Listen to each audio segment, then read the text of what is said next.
नमस्कार शेतकरी बंधू, मी पांडुरंग सर्वदे कृषी पर्यवेक्षक चंदनखेडा ग्रीन फार्मिंग यूट्यूब चॅनलमध्ये आपले स्वागत करतो।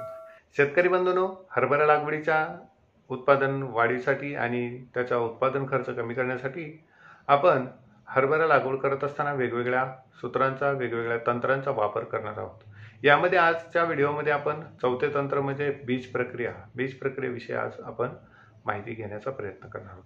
आपल्या जमिनीमधील सेंद्रिय कर्बाचे प्रमाण ज्या पद्धतीने कमी होत आहे त्या प्रमाणावर आपल्या पिकावर वेगवेगळ्या बुरशीजन्य रोगांचा, वेगवेगळ्या किडींचा मोठ्या प्रमाणावर प्रादुर्भाव होताना दिसून येत आहे। जमिनीमधील सेंद्रिय कर्ब कमी झाल्यामुळे आपल्या जमिनीमध्ये जे काही आपल्या पिकासाठी आवश्यक असणारे सूक्ष्म जीवजंतू होते, ते जीवजंतू आपल्या जमिनीमध्ये जगण्याचे प्रमाण कमी झाल्यामुळे आपल्या जमिनीमध्ये त्या जीवजंतूंची संख्या कमी झाली आणि आपल्या पिकाची रोगप्रतिकारक क्षमता किंवा आपल्या पिकामध्ये जी काही रोगांना प्रतिकार करण्याची क्षमता नैसर्गिक पद्धतीने तयार केली जात होती, जी आपल्या जमिनीमध्ये होती, ती कमी होत आहे। त्यामुळेच आपल्याला पिकाची लागवड करत असताना बीज प्रक्रिया करणे खूप महत्त्वाचे आहे। बीज प्रक्रिया म्हणजे काय? बीज प्रक्रिया म्हणजे बियाण्याला पेरणीपूर्वी जे काय आपण संस्करण करतो, जे काय बीज प्रक्रिया करतो, त्याला आपण एकंदरीत बीज प्रक्रिया असे म्हणतो। त्याच्यामध्ये बुरशीनाशकाची असेल, कीटकनाशकाची असेल, त्यामध्ये रासायनिक असेल, जैविक असेल, अशा वेगवेगळ्या बीज प्रक्रिया असतात। तर आज आपण हरभरा पिकावर बीज प्रक्रिया कशा पद्धतीने करावीची याविषयी माहिती घेण्याचा प्रयत्न करणार आहोत। हरभरा पिकावर बुरशीजन्य रोगांचा प्रादुर्भाव हा 2 वेळा होतो। रोपावस्थेमध्ये मर रोगाचा प्रादुर्भाव होतो आणि त्याच्यानंतर ज्यावेळेस हरभऱ्याचे पीक फुलावर गाठी लागण्याच्या अवस्थेमध्ये असते त्यावेळेस त्यावर मर रोगाचा प्रादुर्भाव दिसून येतो आणि या दोन्ही कालावधीमध्ये मर रोगाचा प्रादुर्भाव होऊन मोठ्या प्रमाणावर आपले नुकसान होते। त्या ठिकाणी उत्पादनामध्ये मोठ्या प्रमाणावर घट येते। म्हणून हरभरा बियाण्याची पेरणी करण्यापूर्वी त्याच्यावर बीज प्रक्रिया करणे आवश्यक आहे।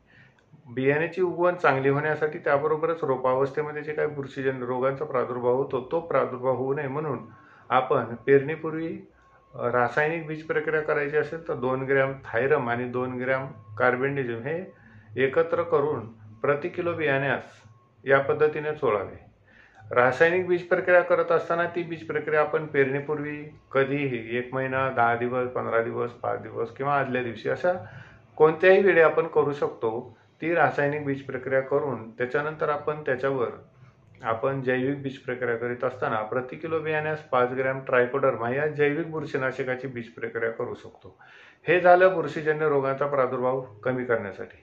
त्याच्यानंतर आपण पिकाला जे काही खत व्यवस्थापन करत असतो त्या खत व्यवस्थापनामध्ये बचत करण्यासाठी, त्या खत व्यवस्थापनावर जो काही आपण खर्च करत आहे तो खर्च कमी करण्यासाठी आपण त्याला जीवाणू संवर्धकाची बीज प्रक्रिया करणे आवश्यक आहे।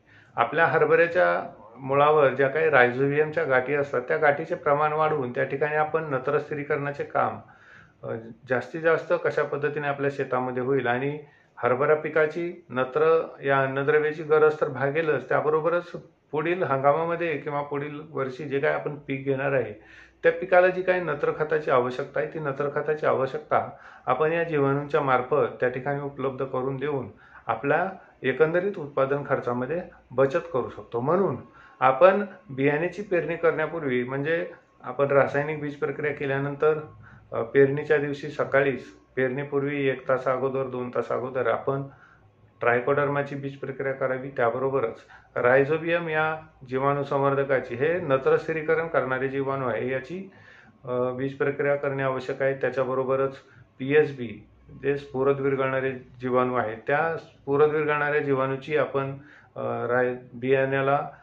हरभऱ्याच्या बियाण्याला बीज प्रक्रिया करणे आवश्यक आहे। त्याबरोबरच पालाश उपलब्ध करून देणारे हे जे काही मुख्य अन्नद्रव्य आहेत ते आपल्या जमिनीमध्ये उपलब्ध असतात।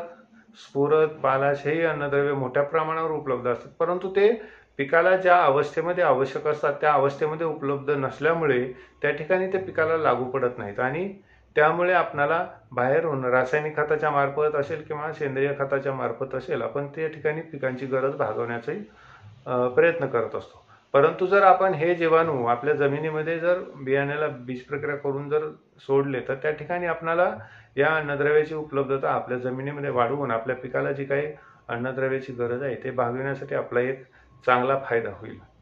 या जीवाणुसंवर्धकाची बीज प्रक्रिया करत असताना एक काळजी घेणे आवश्यक आहे. त्या ठिकाणी जर रायझोबियम हे जीवाणुसंवर्धक जर पावडर स्वरूपात असेल तर 250 ग्रॅम पॅकिंगमध्ये उपलब्ध असते आणि हे 250 ग्रॅम जीवाणुसंवर्धक 10 किलो बियाण्यास या पद्धतीने आपण त्या ठिकाणी बीज प्रक्रिया करू शकतो. रायझोबियम पावडर स्वरूपात उपलब्ध असल्यामुळे त्या ठिकाणी आपण 1 लिटर पाण्यामध्ये 125 ग्रॅम गूळ टाकून ते गूळ विरघळेपर्यंत पाणी कोमट करून त्या ठिकाणी गूळ विरघळवून त्यामध्ये ते द्रावण थंड झाल्यानंतर आपण त्यामध्ये रायझोबियमची जे काही पावडर स्वरूपामध्ये आहे ते मिक्स करून ते बियाण्याला चोळू शकतो. अशा पद्धतीनेच आपण पावडर स्वरूपात असेल तर गुळाच्या द्रावणामध्ये टाकून किंवा गुळाच्या पाण्यामध्ये टाकून लावू शकतो.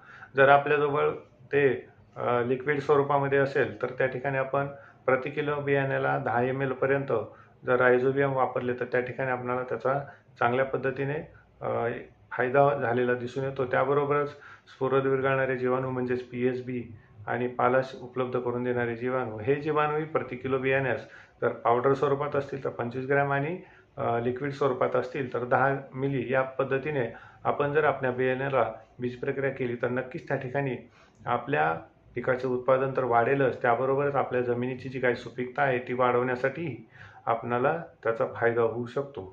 धन्यवाद.